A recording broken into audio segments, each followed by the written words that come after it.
ఆచార్య కొండ లక్ష్మణ్ బాపూజీ స్మారక సేవా సమితి ఆధ్వర్యంలో కొండ లక్ష్మణ్ బాపూజీ 109వ జయంతి సందర్భంగా చౌటుప్పల్ మున్సిపల్ పరిధిలో చిన్న కొండూరులో గల ఆయన విగ్రహానికి పూలమాలలు వేసి నివాళులర్పించారు. అనంతరం అన్నదాన కార్యక్రమం నిర్వహించారు.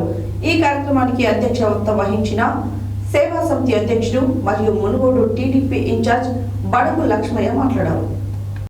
ఆచార్య కొండ లక్ష్మణ్ బాపూజీ స్మారక సేవా సమితి ఆధ్వర్యంలో కొండ లక్ష్మణ్ బాపూజీ 109వ జయంతి సందర్భంగా చౌటుప్పల్ మున్సిపల్ పరిధిలోని చిన్న కొండూరులో గల ఆయన విగ్రహానికి పూలమాలలు వేసి నివాళులు అర్పించారు. అనంతరం అన్నదాన కార్యక్రమం నిర్వహించడం జరిగింది. సేవా సమితి అధ్యక్షుడు మరియు మునుగోడు టీడీపీ ఇన్ఛార్జ్ బడుగు లక్ష్మయ్య అధ్యక్షతన ఈ కార్యక్రమం జరిగింది.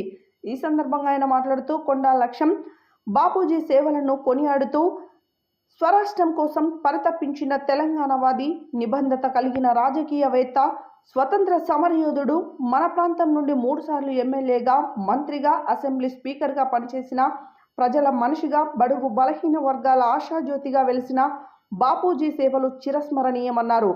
ఈ కార్యక్రమంలో మాజీ ఎంపీపీ చికెన్ నరసింహ, మాజీ మార్కెట్ చైర్మన్ బడుగు మాణిక్యం, మాజీ వైస్ ఎంపీపీ బొంగు జంగయ్య గౌడ్, తాడూరి పరమేష్, అడ్వకేట్ జై కేసారం, మాజీ సర్పంచ్ జీండ్రు అంజిరెడ్డి, పిల్లలమరి అశోక్, నల్ల పర్వతాలు, మారగోని అశోక్, సుంకర జంగయ్య గౌడ్, పాషం రఘుపతి, తడక కోటేశ్వరరావు, గుర్రం రవీందర్, గోషిక రవి, గుర్రం నరసింహ, కోడెం రాముడు తదితరులు పాల్గొన్నారు.